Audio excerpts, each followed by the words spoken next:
Math with Raghu sir मध्ये आपलं स्वागत आहे. बघा हा प्रश्न किती छान आहे, आवडेल तुम्हाला, आवडलाच पाहिजे. काय म्हणते, 3 चा वर्ग गुणिले 4 चा x बरोबर आहे 24 चा वर्ग. तर म्हणते x ची किंमत काढा. कोणाची काढा म्हणते, x ची.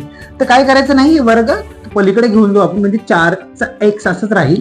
याला 24 चा वर्ग आहे ना, 24 गुणिले 24 करू आणि याला करू 3 त्रिक 9, किंवा याला 3 गुणिले 3च करू, म्हणजे 3 8 24, 3 8 24. कळते का?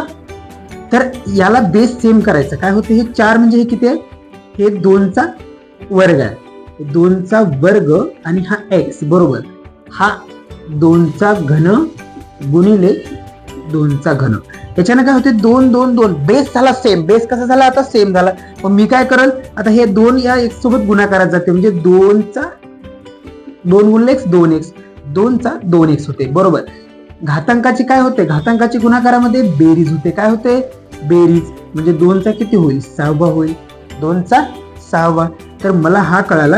आता हे 2 2 तर सोडून द्या, आता हे धरायचे फक्त 2. 2x गुणिले 6, 2x बरोबर आहे कोणाच्या, 6च्या. तर 2 त्रिक 6, तर x बरोबर 3.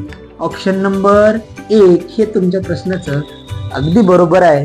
तुम्ही वाटल्यास ऑप्शन मध्ये ठेवून सुद्धा बघू शकता. एकदम सोपा सरळ साधा प्रश्न आहे. हे बेसिक गोष्टी तुम्हाला माहीत असल्या पाहिजे. व्हिडिओ आवडला तर लाईक, शेअर आणि सबस्क्राईब करायला मुळीच विसरू नका. जय हिंद.